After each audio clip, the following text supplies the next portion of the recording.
மனிதனாக பிறந்த எல்லோருமே உடலை நீத்துத்தான் ஆன்மா மூலமாக நாம் இறையை அடைய முடியும். ஆனால் ஆண்டாள் பெருமாட்டி ஜோதிமயமாக சென்று அரங்கனோடு கலந்திருக்கிறார். அதனால ஆடிப்பூரம் ரொம்ப முக்கியமான நாள். அந்த ஆடிப்பூரத்தன்னைக்கு எல்லாரும் போய் ஆண்டாள் சன்னத்தை ஒரு தீபத்தையாவது ஏற்றணும். அப்படி ஏற்றினா என்ன நடக்கும்னு கேட்டீங்கன்னா, 1000 முட்டைகளை ஈணுகிறாள் கத்ருவை. கடுமையான சர்ப்பங்கள், கார்கோடகன், வாசுகி. அந்த வாசுகியை வச்சுதான் மந்திரமலையை கடந்து அந்த விஷம் போய் அமிர்தம்லாம் எடுத்தாங்க.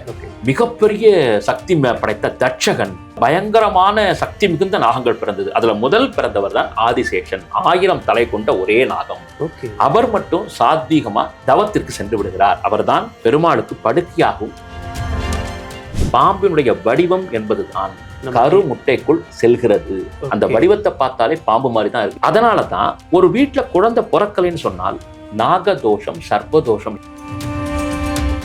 அந்த ஆடி செவ்வாயை முருகனை நோக்கி நாம் செல்லும் பொழுது வீடு, நிலம், மனை, வழக்கு இது போன்ற விஷயங்கள் நமக்கு சாதகமாக முடிஞ்சிடும். முருகப்பெருமானுக்கு சிவந்த பூக்களை நாம் சமர்ப்பிக்க வேண்டும். அப்படி சமர்ப்பிச்சு பண்ணும் பொழுது எதிர்பார்க்க முடியாத ஒரு ஆனந்தமான அதிர்ச்சி கிடைக்கும். டிவைன் தமிழ் நேயர்களுக்கு வணக்கம். நான் சுஷீந்திரன். இன்னைக்கு நம்ம கூட இருக்கிற ஸ்பெஷல் கெஸ்ட் மன்னை நாராயணன் அவர்கள். வணக்கம் சார். வணக்கம் சார். எப்படி இருக்கீங்க? நல்லா இருக்கேன் சார். ஆடி பூரம்னா என்ன சார்? அது ஏன் அவ்வளோ ஸ்பெஷல்? மிகச்சிறப்பு. 12 ஆழ்வார்களில் பெண்பார் புலவராக விளங்கியவர், தமிழருடைய நிலையை உயர்த்தி பிடித்தவர், பெண் நினைத்தால் தமிழால் இறைவனை ஆட்கொள்ள முடியும் என்று உலகத்திற்கே நிரூபணம் செய்து காண்பித்தவர். அதுதான் பாடி கொடுத்த பைங்களி, சூடி கொடுத்த சுடற்கொடி, கோதை நாச்சியார் என்று சொல்லக்கூடிய ஸ்ரீ வில்லிபுத்தூரிலே பெரியாழ்வாருடைய வளர்ப்பு மகளாக அவதாரம் செய்த ஸ்ரீ கோதா நாச்சியார்னு சொல்லக்கூடிய ஆண்டாள் பெருமாட்டி. சிறுவயது முதலே அவர்களுக்கு கண்ணனுடைய பக்தியை பெரியாழ்வார் ஊட்டி வளர்க்கிறார். அந்த அம்மையார் பிறந்த நட்சத்திரம் பூர நட்சத்திரம், பூர பல்குனின்னு சொல்லுவாங்க. அவர்கள் பிறந்தது ஆடி மாதம். அதனாலதான் ஆடிப்புறத்துக்கு அவ்வளவு மகத்துவம். இன்னைக்கு நீங்க ஸ்ரீவில்லிபுத்தூர்ல பாத்தீங்கன்னா 10 நாட்கள் திருவிழா எடுப்பார்கள். ஆண்டாளுக்கு மட்டும்தான் அங்க ராஜ்யம். வழக்கமா எந்த ஒரு கோயில பார்த்தீங்கன்னாலும் ஒரு சிவனாக இருந்தால் முதல்ல சிவனுக்கு வழிபாடு பண்ணிட்டு அப்புறம் அம்பாளுக்கு நிவேதனம் கொடுப்பாங்க. பெருமாள் கோயிலையும் அப்படிதான். முதல்ல நம்ம தாயாரை பார்த்தாலும் நிவேதனம் வழிபாடு முதல்ல பெருமாளுக்கு தான் இருக்கும், அப்புறம் தான் தாயாருக்கு பண்ணுவாங்க. ஆனால் அதுல விதிவிலக்குன்னா 2 கோவில் சார். ஒன்று ஸ்ரீவில்லிபுத்தூர். ஸ்ரீவில்லிபுத்தூர்ல பார்த்தீங்கன்னா எல்லா வழிபாடும் ஆண்டாளுக்கு தான். அதற்கு பிறகுதான் பெருமாட்டை கொண்டு போவாங்க. இது நீங்க மதுரை மீனாட்சி அம்மன் கோயில பாத்தீங்கன்னா முதல் வழிபாடு அம்மை மீனாட்சிக்கு தான், அப்புறம் தான் சொக்கநாதர் பண்ணுவாங்க. பெண்மைக்கு முதல் நிலையை கொடுத்த காரணமாக விளங்கியவர் ஆண்டாள். திருப்பாவையை பாடுகிறார். மிகப்பெரிய அற்புதத்தை தமிழால் சாதிக்க முடியும் என்று நிறைவேற்றி காண்பித்தார். எல்லாரும் வடமொழி வேதங்கள் சொல்லி தான் அடைய முடியும். வடமொழி வேதங்கள் சொல்லி அடைவது என்பது ஒரு மரபு. தமிழ் என்பது எல்லாவற்றுக்கும் மேலானது.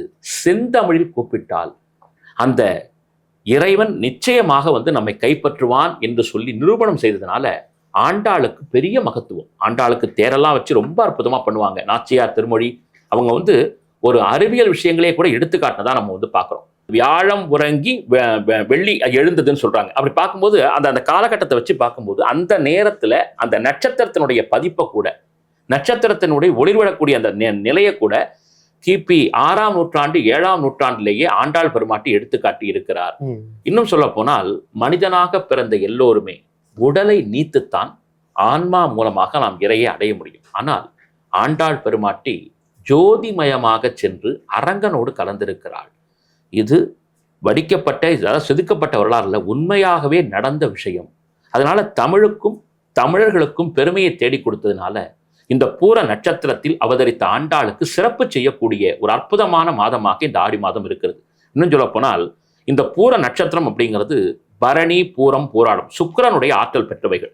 அப்போ சந்திரன் என்பது மாதத்தின் தலைவனாக வருகிறான்னா நட்சத்திர அடிப்படையில சுக்கிரன் அவரை விட தாண்டி நிற்கக்கூடிய வகையில ஆண்டாள் தன்னுடைய நட்சத்திரத்தை பிறக்கிற மாதிரி செய்து தனக்கு ஒரு மேன்மையை ஏற்படுத்தி கொண்டார். அதனால பெண்களுக்கெல்லாம் ஒரு சிறப்பான, அதனால எந்த பெண்களையுமே நம்ம ஆண்டாளா பார்த்து வணங்கலாம்.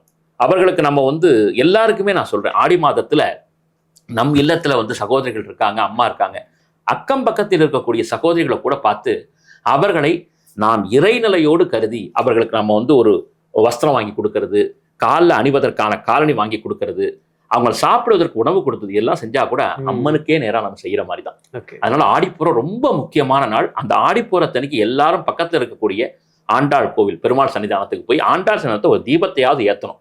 அப்படி ஏற்றினா என்ன நடக்கும்னு கேட்டிங்கன்னா, ஆண்டாள் எப்படி புலமையாக விளங்கினாலோ அதே போல எல்லோரும் அவர்களுடைய இல்லத்து குழந்தைகள் படிப்பில், அறிவில், கல்வியில் நன்கு தேர்ச்சி பெறுவார்கள், சுடர் விட்டு பிரகாசிப்பார்கள் என்பதையும் இந்த நேரத்தில் நிச்சயமா சொல்லணும் சார். சார், நாக பஞ்சமி கருட பஞ்சமின்னு சொல்லிட்டு ஒரு விஷயம் கேள்விப்பட்டோம். அதையும் தாண்டி கருடனும் சரி நாகமும் சரி அவங்களும் இந்த மாசத்துல தான் பிறந்திருக்காங்க அப்படின்ற மாதிரி விஷயங்களும் கேள்விப்பட்டிருக்கோம் பல புராணங்கள் இருந்து. உண்மையா? உண்மை சார். எல்லா மாதத்தையும் விட இந்த ஆடி மாதத்திற்கு நாகங்களையும் நாகங்களுக்கு எதிரியாக விளங்கக்கூடிய கருடனையும் பெற்றெடுத்த மாதம் என்றே சொல்லலாம். கஸ்யப மகர்ஷியை பத்தி நம்ம படிச்சிருப்போம். அவர் தான் தேவேந்திரனுடைய தந்தை, நாம வணங்கக்கூடிய சூரிய பகவானை பெற்றெடுத்த தந்தை. மாவலியாக இருந்த அந்த அசுரனுடைய கர்வத்தை அடக்குவதற்காக திருமாலை பெற்றெடுத்த தந்தை, வாமனாவதாரம் பண்றார் இல்லையா, அவருடைய தந்தையும் இவர் தான். இன்னும் விசேஷமா சொல்ல போறான், சூரபத்மன், தாரகாசுரன், சிங்கமுகாசுரன் படிச்சிருக்கோம். முருகப்பெருமானால் வீழ்த்தப்பட்டவர்கள். அந்த அசுரர்களை பெற்றவரும் கஸ்யப மகரிஷி தான். இப்படி கஸ்யப பிரஜாபதினே அவருக்கு பேரு. அவர் பெற்றெடுத்த குழந்தைகள் தான் நாகங்களும் கருடனும். எப்படின்னா, கஸ்யபருக்கு அவருக்கு இந்த உலகத்துல பிரம்மா கொடுத்த மிகப்பெரிய வரம் என்னன்னா, உலக தர்மத்தை சிருஷ்டி செய்யவும், மனிதர்களை, தேவர்களை, அசுரர்களை உருவாக்கவும் அவர்களுக்கு வரம் கொடுத்திருந்தார். அதனாலதான் அவர் போய் அந்த ஜெனரேஷனை உற்பத்தி பண்ணி கொடுத்தார். அப்ப பாத்தீங்கன்னா, இந்த கஸ்யபருக்கு கத்ருவை, வினதைன்னு 2 மனைவிகள். அந்த கத்ருவைக்கு 1000 பாம்புகள், அதே மாதிரி வினதைக்கு 2 குழந்தைகள். இதுல பாத்தீங்கன்னா, இதை சொல்லும் போதே இதை வந்துடும். இந்த நாக பஞ்சமி வரக்கூடிய நாளில், அதாவது ஆடி மாதத்தில் வரக்கூடிய பஞ்சமி திதியில் 1000 முட்டைகளை ஈணுகிறாள் கத்ருவை. அந்த முட்டை ஈன்றவுடன் கரெக்டா, முக்கியமாக அவர் வந்ததிலிருந்து 1 வருடம் கழித்து ஒவ்வொரு முட்டையிலிருந்தும் நாகங்கள் வெளிப்படுகின்றன. அதனாலதான் நம்ம என்ன பண்றோம், ஆடி மாசத்துல முதல்ல பிறந்தது நாகங்கள் தான். அதனாலதான் வெள்ளிக்கிழமையில தான் நாகங்கள் ஜனனமாகுது. கருடன் வியாழக்கிழமை பிறக்கிறார். சோ எல்லாரும் என்ன பண்ணாங்க, அந்த வெள்ளிக்கிழமையில போய் பாம்புகளுக்கு புற்றுக்கு பால் ஊத்துறோம்னு சொல்றது இதை பேஸ் பண்ணித்தான். உங்களுடைய கத்ருவை கொடுத்தது பால் தான். அதனால தான் அந்த பாம்புகள் அந்த பாலை சாப்பிட்டவுடன் தன் தாய்க்கு எல்லா விதமான பணிவிடைகளையும் செய்ய தயாராகிவிட்டன. அதுவும் கடுமையான சர்ப்பங்கள், கார்கோடகன், வாசுகி. அந்த வாசுகியை வச்சுதான் மந்திரமலையை கடந்து அந்த விஷம் போய் அமிர்தம்லாம் எடுத்தாங்க. அதுதான் இன்னைக்கும் கருடனுக்கு ஒரு முப்பொறி நூலா இருக்குன்னு சொல்லுவாங்க. மிகப்பெரிய சக்தி படைத்த தட்சகன், அதான் நாகாஸ்திரம்னு விட்டாங்க பார்த்தீங்களா, கர்ணன் விட்டார், அதுக்குள்ள இருந்தவர். அது போல பயங்கரமான சக்தி மிகுந்த நாகங்கள் பிறந்தது. அதுல முதல் பிறந்தவர் தான் ஆதிசேஷன், 1000 தலை கொண்ட ஒரே நாகம். அவர் மட்டும் சாத்வீகமா பிறந்தவுடன் தாயினுடைய ஆசீர்வாதத்தோடு தவத்திற்கு சென்று விடுகிறார். அவர்தான் பெருமாளுக்கு படுக்கையாகவும் விளங்குகிறார். அதனால மத்வ சம்பிரதாயத்தை, ராகவேந்திரரை பூஜிக்கக்கூடிய மத்வ சம்பிரதாயத்தவர்கள், ராயர்கள்னு சொல்லுவாங்க. அவங்க பாத்தீங்கன்னா வெள்ளிக்கிழமை அன்னைக்கே பாத்தீங்கன்னா ரொம்ப சிறப்பா அந்த பஞ்சமி வரக்கூடிய நாள்ல பாம்பை போன்ற படங்களை எல்லாம் கோலத்திலேயே வரைந்து, துளசி மாடத்தை பக்கத்துல பாத்தீங்கன்னா அந்த பாம்பு குறித்தான சோஸ்திரங்களை எல்லாம் சொல்லி இந்த குடும்பங்கள் நல்லா இருக்கணும். ஏன்னு கேட்டீங்கன்னா, பாம்பினுடைய வடிவம் என்பதுதான் இப்ப டிஎன்ஏ காரர்கள்லாம் என்ன சொல்றாங்க, டிஎன்ஏவை ஆராய்ச்சி பண்ணுபவர்கள் சொல்லுகிறார்கள், அந்த வடிவத்துலதான் கரு முட்டைக்குள் செல்கிறது. அந்த வடிவத்தை பார்த்தாலே பாம்பு மாதிரி தான் இருக்கு. இன்னைக்கு நீங்க பார்க்கலாம். அதனாலதான் ஒரு வீட்டுல குழந்தை பிறக்கலைன்னு சொன்னால் நாகதோஷம், சர்ப்பதோஷம் இருக்கிறது. லக்னத்துல கேது, 7ஆம் இடத்துல ராகு இருந்தா கால சர்ப்பதோஷம். அப்படிப்பட்ட தோஷங்கள் வராமல் இருக்கவும், பாம்புகளை அடித்ததால் ஏற்பட்ட துக்கங்கள் நம்மை விட்டு நீங்கவும், சர்ப்ப சாந்தி செய்து கொள்ளவும், ஆடி மாதத்தில் வரக்கூடிய பஞ்சமி நாளில் நாம் நாக வழிபாட்டை செய்ய வேண்டும். புத்துக்களுக்கு போய் பால் தெளிக்கிறது, இல்ல புற்று கொண்ட மாரியம்மன் கோவில்ல போய் நம்ம பூஜைகள் செய்வது, இதெல்லாம் செய்யும் பொழுது அந்த நாகத்தை பிரார்த்தித்து பூஜித்த பலன் நமக்கு கிடைக்கும். அப்ப சந்ததிகள் குறைவில்லாம வளர்ந்துகிட்டே இருக்கும். எந்த ஒரு சூது, வாது, பிரச்சனைகள் அதெல்லாம் இல்லாம நம்மளை காப்பாத்தி ஆதிசேஷனுடைய ஆசீர்வாதத்தால் நமக்கு நடக்கும். கருட பஞ்சமி அன்னைக்கே பாத்தீங்கன்னா கருடனா அவதாரம் பண்றதாக சொல்லப்படுகிறது. ஏன்னா 2 முட்டை வினத்தைக்கு பிரசவத்துல வருது. அப்போ ஒரு முட்டை அந்த அம்மா என்ன பண்ணுது, அவசரப்பட்டு உடைச்சிட்டாங்க. அப்போ அதிலிருந்து ஒரு குழந்தை புறப்பட்டு வருது. இடுப்பு வரைக்கும் தான் வளர்ச்சி. அவருக்கு அதுக்கு மேல எந்த விதமான உறுப்புகளுமே இல்லை. மானி அவசரப்பட்டுட்ட, நீ பட்ட அவசரத்தால கையும் வயிறும் மட்டுமே எனக்கு இருக்கிறது, வேற எந்த உறுப்புகளும் இல்லை. அதனால் நீ நாகங்களுக்கு அடிமையாக கடவாயின் சாபத்தை கொடுத்துட்டு சூரிய பகவானிடம் தேர் சாரதியாக போய் அமர்ந்து கொள்கிறார். அவர்தான் அருணன் என்று பெயர். அருணோதயம் சொல்றோம். நீங்க பாத்தீங்கன்னா சூரியன் வரத்துக்கு முன்னாடி ஒரு செவந்த ஒரு வானமா இருக்கும், அருணோதயம் அவருடைய வடிவம் தான் அது. அதற்கு பிறகுதான் சூரியன் வருவார். அவர் கொடுத்த சாபத்திற்கு என்ன விமோசனம் கேட்கும் பொழுது, என்னுடைய தம்பியாக அடுத்த முட்டையை உடைக்காத, பக்ஷிராஜனான கருடன் பிறப்பாரு, அவரின் மூலமாக உனக்கு சாப விமோசனம் ஆகும்னு சொல்லி அதே மாதிரி பொறுத்திருக்காங்க. ஆடி மாசத்துல வரக்கூடிய பஞ்சமி திதியில சுவாதி நட்சத்திரத்துல கருடாழ்வார் பிறக்கிறாரு. பிறந்த உடனேயே அவர் அப்படியே சுறுசுறுப்பா இருக்காரு, எல்லாத்தையும் ஜெயிக்கக்கூடியவரா இருக்காரு. தான் அம்மா ஏமாற்றப்பட்டாங்க, அடிமையா இருக்காங்கன்னு தெரிஞ்சுக்கிட்டு இந்திர உலகம் சென்று யுத்தம் செய்து அந்த அமிர்தத்தை பெற்று வந்து நாகங்களை எல்லாம் தனக்கு உணவாக கூடிய மிகப்பெரிய வரத்தை பெறுகிறார். அந்த இறைவனாக விளங்கக்கூடிய ஸ்ரீமன் நாராயணனே என்ன பண்றாரு, கருடாழ்வாரே நீ வந்து எனக்கு வாகனமா வரணும். அவர் என்ன கேட்டார், அப்ப நான் கொடியில ஏறி உட்காரணும், கருட கொடி உடையோன்னு பெருமாளுக்கு பேரு. அப்ப நாக இனமும் கருட இனமும் பிறந்த அற்புதமான மாதம் ஆடி மாதம். அதனால பஞ்சமி திதி வரக்கூடிய நாள்ல நம்ம வந்து செய்யக்கூடிய வழிபாடு, பாம்பு புத்துக்கு செய்யக்கூடிய வழிபாடு, கருடாழ்வார் வீட்டிருக்கக்கூடிய சன்னிதானத்திற்கு போய் துளசி மாலை போட்டு அமிர்த கலசம்னு ஒண்ணு பண்ணுவாங்க. அதை வந்து நம்ம வந்து அங்க சொன்னோம்னா அங்க உள்ளவங்க பண்ணி கொடுப்பாங்க. அதை பண்ணி நம்ம விநியோகம் பண்ணோம்னு சொன்னா வெற்றியை தருவார் கருடன். நாகங்கள் மூலமாக சாபங்கள் அகன்று விடும், சாபங்கள் பிரச்சனைகள் தீர்ந்துடும், இவர் வெற்றியை கொடுத்துருவார். அப்போ பிரச்சனை நகர்ந்துச்சுனாலே வெற்றி நம்ம கிடைச்சிடும். அப்ப இரண்டையும் பெறுவதற்கு இந்த ஆடி மாதத்தில் வரக்கூடிய நாகப்பஞ்சமி கருட பஞ்சமி முக்கியத்துவம் வாய்ந்தது. இன்னொரு முக்கியமான தலத்தையும் நான் நல்ல நேரத்தை சொல்ல விரும்புறேன். திருக்கண்ணமங்கைன்னு ஒரு தலம் இருக்கு. பக்ஷிராஜன்னு சொல்லக்கூடிய கருடாழ்வார் ஒரு ஆள் உயரத்துக்கு நிற்பார். அவர் நிற்கக்கூடிய வடிவம் பிரம்மாண்டமா இருக்கும். அங்க போனோம்னா பெருமாளை பார்த்தீங்களா பக்ஷிராஜனை பார்த்தீங்களான்னு தான் கேட்பாங்க. பெருமாளுடைய வடிவமே உப்பிரியப்பனை நீங்க பார்த்திருப்பீங்க. அதற்கு மேல் ஒரு பெரிய ஆக்ருதியோக இருக்கக்கூடியவர். அந்த தாயாருக்கு மகாலட்சுமிக்கு அபிஷேகவல்லின்னு பேரு. என்ன சிறப்புன்னு கேட்டீங்கன்னா, தேவர்கள் எல்லாம் சேர்ந்து வந்து அந்த மகாலட்சுமியை மகாவிஷ்ணுவான பெருமாளோடு திருமணம் செய்து வைக்கிறார்கள். அந்த திருமணத்தை பார்த்தவுடன் தேவர்களுக்கு தேவரோலத்துக்கு போறோம்னு ஆசையே இல்லை, நாங்க இங்கேயே இருந்துடுறோம். கருடன் தான் இதற்கான ஏற்பாடை செய்யறாரு. இன்னைக்கும் நீங்கள் பார்த்தீர்களானால் பார்க்கக்கூடிய நேயர்கள் அந்த கோவிலுக்கு போனா தெரியும், மகாலட்சுமியான அபிஷேகவல்லி தாயார் சந்நிதியில் 2 ஜன்னல்கள் இருக்கும். அந்த ஜன்னல்கள் திரையிட்டு மறைக்கப்பட்டே இருக்கும். அதுக்குள்ள அப்படி என்ன சார் தங்கமல ரகசியம் இருக்குன்னு கேட்டீங்கன்னா, தட்சிணாயனம் உத்தராயணம் சொன்னேன் இல்லைங்களா, அந்த 6 மாதம் உத்தராயண புண்ணிய காலத்தில் இந்த பக்கம், அதாவது மகாலட்சுமிக்கு வலதுபுறமாக இருக்கக்கூடிய ஜன்னலை அர்ச்சகரே திறந்து காண்பிப்பார். நம்ம வெளிப்பிரகாரத்தை பார்க்கலாம். பார்த்தீங்கன்னா தேனீ கூடு கட்டி இருக்கும். அத்துணை தேனீக்கள் அதில் வாசம் பண்ணும், யாரையும் எதுவும் பண்ணாது. 1000க்கும் மேற்பட்ட தேனீக்கள் ஒரு அடை கட்டி இருக்கும். அந்த தேனீக்களுக்கு யாரும் இடைஞ்சல் பண்ண மாட்டாங்க. தேவர்கள் அந்த தேனீக்களாக இருப்பதாக ஐதீகம். அடுத்த 6 மாதம் தட்சிணாயனம் ஆடி மாசம் தொடங்குது. இங்க பாத்தீங்கன்னா அந்த இடத்துல தேன் கூடு கட்டாது, தேனி இங்க கூடு கட்டிடும். தாயாருடைய இடதுபுறத்தில் பாத்தீங்கன்னா அங்க ஒரு ஜன்னல் இருக்கும். அதை திறந்து பார்த்தா அத்துணை தேனீக்கள் கூடு கட்டி வைத்திருக்கும். அந்த ஸ்தலமே அவ்வளவு மகிமை வாய்ந்தது. அங்கு இருக்கக்கூடிய கருடாழ்வாருக்கு நீங்கள் போயிட்டு அமிர்த கலசம் அப்படின்னு சொல்லக்கூடிய நைவேத்தியம், அங்க அர்ச்சகர்கள் இருக்காங்க, சொன்னா பண்ணி கொடுப்பாங்க. இது வரைக்கும் என் குழந்தைக்கு கல்யாணமே ஆகலைங்க, அது பெண்ணோ ஆணோ, 30 வயசு தாண்டிடுச்சு, என் ஜாதகத்தை கல்யாணமே இல்லைன்னு சொல்றாங்க அப்படின்னு யாரெல்லாம் சொல்றீங்களோ, கல்யாண பலத்தை தரக்கூடியவர் கருடன்.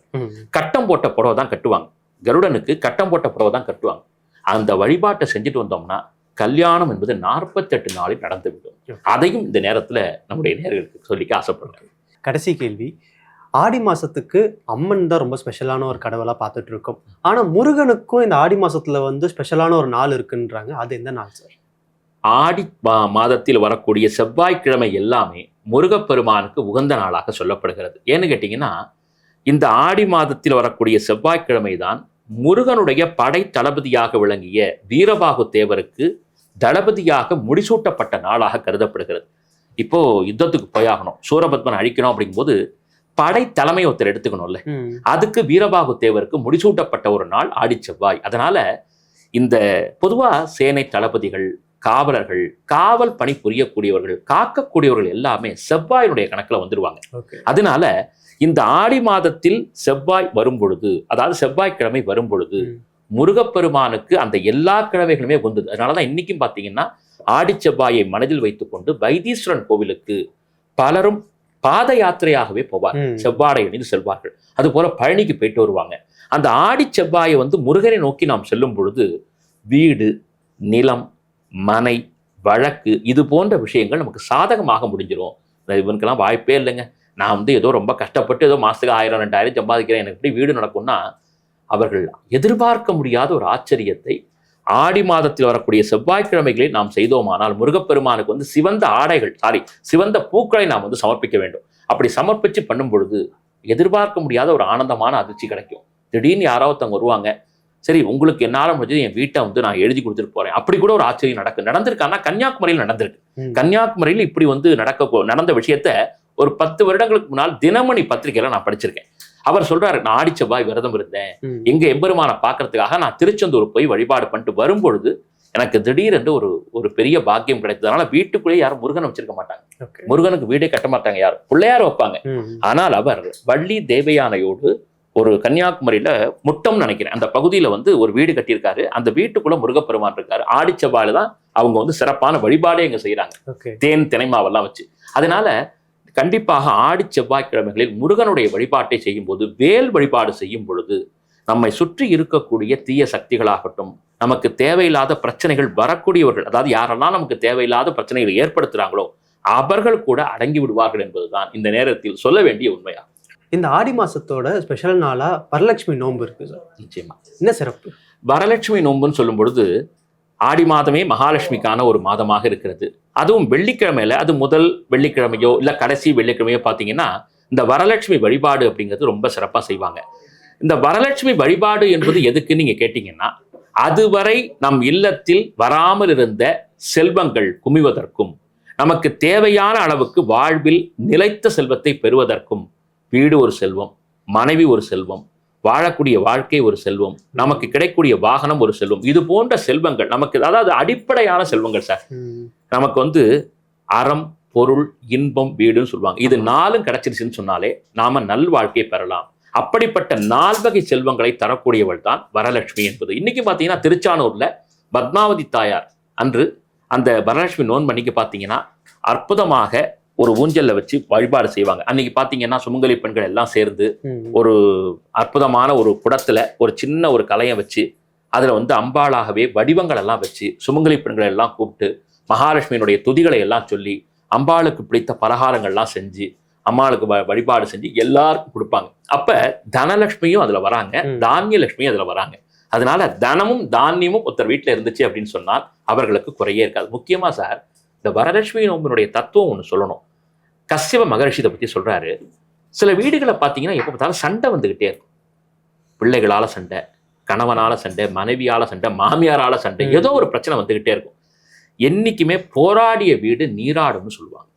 அதனால அந்த போராட்டங்கள், மனப்போராட்டங்கள் ஆகட்டும், வீட்டில் வரக்கூடிய சண்டைகள் ஆகட்டும், எதுவுமே இல்லாம அமைதியா இருக்கிறதுக்கும், செல்வ செழிப்பா இருக்கிறதுக்கும், அந்த மகாலட்சுமியினுடைய அருள் நிறைந்து பெருகுவதற்கும், சுப செய்திகள் வந்து சேர்வதற்கும் வரலட்சுமி விரதத்தை நாம் எடுத்துக்கொண்டால் அந்த குடும்பம் சுபீட்சமாக இருக்கும். கணவன் நிறைந்த ஆயுளோடு இருப்பார்.